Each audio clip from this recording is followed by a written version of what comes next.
नमस्कार दोस्तों, स्वागत है आप सभी का आपके अपने YouTube चैनल में जिसका नाम है टीचर्स क्लब। आज हम लोग बात करेंगे एक बहुत ही महत्वपूर्ण टॉपिक पर और आज का वीडियो यूडाइस प्लस पोर्टल से रिलेटेड है। आप सभी लोगों को बताना चाहते हैं कि यूडाइस प्लस पोर्टल पे एक नया मॉड्यूल आया हुआ है। उस मॉड्यूल की हम लोग चर्चा करेंगे।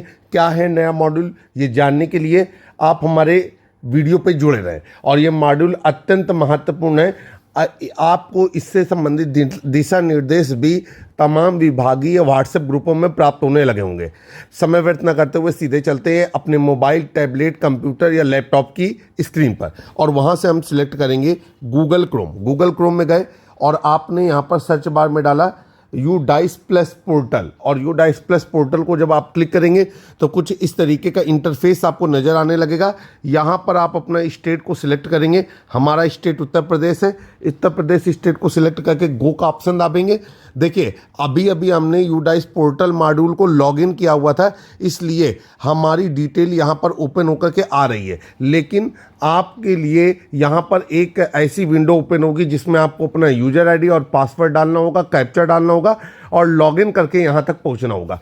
तो मैं आपको बताना चाहता हूँ कि आपका जो यूजर आईडी होता है वो आपके विद्यालय का यूडाइस कोड होता है, पासवर्ड आपके पास रहता है और उसके बाद आप लॉगिन करेंगे तो यहाँ तक पहुँचेंगे। आप करेंट एकेडमिक ईयर 2025-2026 को सिलेक्ट कर लेंगे।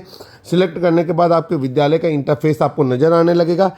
यहाँ पर आप देखेंगे लेफ्ट हैंड साइड पर 3 लाइनें खींची हुई हैं। जब आप उन 3 लाइनों पे क्लिक करेंगे तो आपको एक विंडो ओपन हो जाएगी, वो इस तरीके की नज़र आएगी। और यहाँ पर आपको 2 ऑप्शन दिख रहे हैं। एक दिख रहा है लिस्ट ऑफ ऑल स्टूडेंट के नीचे दिख रहा है अपार मॉड्यूल और उसके नीचे दिख रहा है आधार MBU मॉड्यूल। तो आधार MBU मॉड्यूल पर हम क्लिक करेंगे और देखेंगे कि हमारे सामने एक नई विंडो ओपन हो रही है। इस विंडो में हम क्या करेंगे कि अपनी कक्षाओं को सिलेक्ट करेंगे। तो हमने यहाँ पर कक्षा 6 को सिलेक्ट किया, सेक्शन को सिलेक्ट किया तो सेक्शन हमने ऑल किया और गो का बटन दाबा तो यहाँ पर हमारे बच्चों का डिटेल दिखने लगेगा और ये भी बताएगा कि किनका MBU रिक्वायर्ड है और किसका MBU रिक्वायर्ड नहीं है। समझ में आ गया आप सभी लोगों को। अब हम लोग क्या करेंगे कि आप यहाँ पर पुनः आएंगे 3 लाइनों पे और आप क्लिक करेंगे आधार कैप्चर स्टेटस। देखिए यहाँ पर लिखा हुआ है न्यू, तो ये नया मॉड्यूल है। यहाँ पर हम क्लिक करेंगे और जैसे ही हम यहाँ पर क्लिक करेंगे आपके विद्यालय में आधार संबंधी क्या क्या डाटा है वो आपको नज़र आने लगेगा। तो आपके विद्यालय का आधार संबंधी जो भी डाटा है वो यहाँ पर ओपन होने लगा। ये वर्ष 2025-2026 के लिए। सबसे पहले तो यहाँ पर बताया जा रहा है क्लास, तो सभी क्लासों का डाटा है। टोटल स्टूडेंट हैं 78, जिनमें से जितने स्टूडेंट के आपने आधार कार्ड पोर्टल पर डाले हुए हैं वो हैं 78, मतलब जितना फीडिंग है और उन सभी बच्चों के आधार कार्ड आपके रिकॉर्ड में हैं। इसके बाद Aadhaar verification status of student from UIDAI के द्वारा आपने कितने बच्चों का आधार को वेरीफाई कर लिया है। तो 69 बच्चों का आधार वेरीफाई है, 7 बच्चों का आधार वेरीफाई नहीं है और टू बी डन 0 है। मतलब 69 बच्चों का आधार आपने वेरीफाई कर रखा है लेकिन अभी 7 बच्चों का आधार कार्ड वेरीफाई नहीं है। आगे देख रहे हैं, आगे MBU status of Aadhaar verified student. सबसे पहले तो आपको जानना है कि MBU का मतलब क्या होता है। तो इसका मतलब होता है मैंडेटरी बायोमेट्रिक अपडेट। ठीक, मतलब अनिवार्य रूप से बायोमेट्रिक अपडेट होना चाहिए प्रत्येक नागरिक का जो भारत में रहता है। तो यहाँ पर बताया जा रहा है कि MBU पेंडिंग एज 5 से 15 कह रहे हैं कि 5 से 15 साल की उम्र के जो बच्चे हैं, तो ऐसे कितने बच्चे हैं जिनका MBU मतलब मैंडेटरी बायोमेट्रिक अपडेट नहीं है। तो ऐसे बच्चे हैं आपके यहाँ 3 और 15 साल से ऊपर कितने बच्चे हैं तो वो हैं 0। ठीक है, क्योंकि हम लोगों का विद्यालय प्राथमिक और उच्च प्राथमिक विद्यालय होता है। 15 साल से ऊपर के बच्चे हमारे यहाँ नहीं मिलेंगे। MBU नॉट रिक्वायर्ड, आपके यहाँ 66 बच्चे ऐसे हैं जिनका MBU रिक्वायर्ड नहीं है। इसका मतलब ये है कि उनका जो बायोमेट्रिक अपडेट है, उनके फिंगर और उनकी आइरिस की स्कैनिंग वो पहले ही उनके आधार कार्ड में दर्ज है। ठीक है, तो MBU नॉट अप्लीकेबल, तो ये है 0 और status check to be done, ये भी आपका 0 है।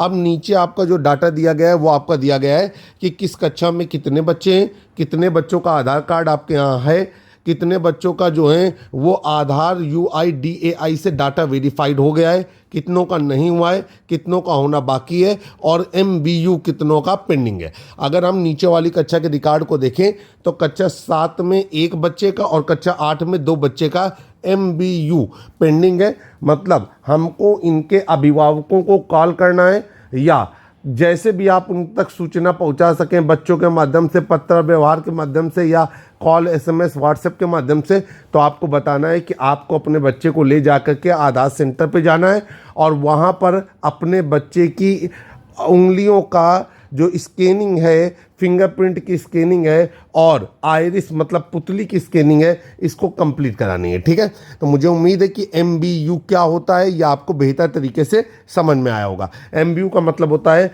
Mandatory biometric update. मतलब उन बच्चों का डाटा यहाँ पर दिख रहा है जिनका बाल आधार कार्ड बना था और उनके फिंगर और आइरिस पूरी तरीके से आधार रिकॉर्ड में दर्ज नहीं है। तो ये UDICE पोर्टल पर एक नया आइकॉन आया हुआ है जो आपको ही पूरा करना है। अब यहाँ से क्या कर सकते हैं, थोड़ा सा समझते हैं। 3 लाइनों पे जाएंगे। यहाँ पर एक ऑप्शन दिख रहा है आधार MBU मॉड्यूल, यहाँ पर क्लिक करेंगे। अब यहाँ पर क्लिक करने के बाद जो है आप इनमें से कक्षा लेंगे, तो हमने कक्षा ले लिया। यहाँ से हम कक्षा ले लेते हैं, आधार MBU मॉड्यूल पर जाएंगे और यहाँ से हम कक्षा ले लेते हैं कक्षा 7 और इसको गो कर देंगे। अब जिन जिन बच्चों का MBU नॉट रिक्वायर्ड है उनका डाटा यहाँ पर बता रहा है कि भाई इसका MBU रिक्वायर्ड नहीं है, और जिनका रिक्वायर्ड है तो उसमें रेड से दिखा रहा है। जैसे हमारे यहाँ प्रांशु नाम का एक बच्चा है, इसका MBU रिक्वायर्ड सॉरी, इसका आधार वैलिडेशन जो है फेल है। इसी तरीके से आप ऊपर नीचे करके देखेंगे तो आपका जिन बच्चों का MBU रिक्वायर्ड होगा, ठीक है, वो आपको यहाँ पर बताएगा। तो आधार नॉट अवेलेबल, ठीक है।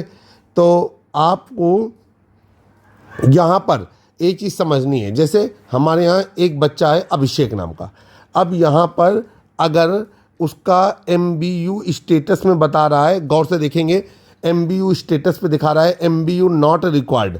अगर आपका यहाँ पर बता दे कि MBU रिक्वायर्ड है तो नीचे एक ऑप्शन बना हुआ है वैलिडेट फॉर MBU।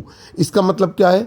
इसका मतलब ये है कि अगर हम इस बटन को दाब देंगे, जैसे मान लीजिए यहाँ पर इस बटन को दाबेंगे तो आपकी स्क्रीन पे एक ऑप्शन आ रहा है कन्फर्म और कैंसिल। अगर हम कन्फर्म बटन दाब देंगे तो जो भी ये बच्चा है अभिषेक नाम का, उसके जो आधार कार्ड के साथ रजिस्टर्ड मोबाइल नंबर है, उस मोबाइल नंबर पे UIDAI की तरफ से एक मैसेज चला जाएगा कि आपके बच्चे का बायोमेट्रिक डाटा अपडेट नहीं है।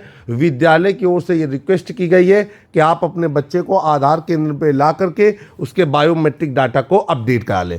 तो एक तरीके से हम ये कहेंगे कि जिनका बाल आधार है उनका MBU जो है वो पेंडिंग है। हम सभी लोगों को, अध्यापकों को रीवैलिडेट MBU करते हुए उन बच्चों को उनके रजिस्टर्ड मोबाइल नंबर पर UIDAI की तरफ से एक मैसेज प्राप्त करवाना है और पत्राचार, कॉल या व्हाट्सएप जो भी आपके पास माध्यम है उसके माध्यम से उनके अभिभावक तक ये सूचना पहुंचानी है कि आप अपने बच्चे का जो आइरिस है, आंखों की पुतली और फिंगरप्रिंट है, इनका अपडेट आधार कार्ड में जरूर से जरूर कराएं। ठीक है, और ये हम सभी को करना है। मुझे उम्मीद है कि MBU से रिलेटेड जो भी जानकारी मैंने आपके साथ साझा की वह आपको बेहतर तरीके से समझ में आई होगी। जल्द ही एक नए वीडियो में फिर से मुलाकात करेंगे।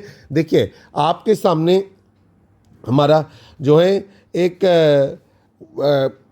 एक इमोजी दिख रही होगी, वो इसलिए इमोजी दिखाई गई है कि बच्चे का जो व्यक्तिगत डाटा है वो हाइड रहे। तो मुझे उम्मीद है कि MBU आपने समझा है। जल्द ही फिर मुलाकात होगी, तब तक के लिए नमस्कार।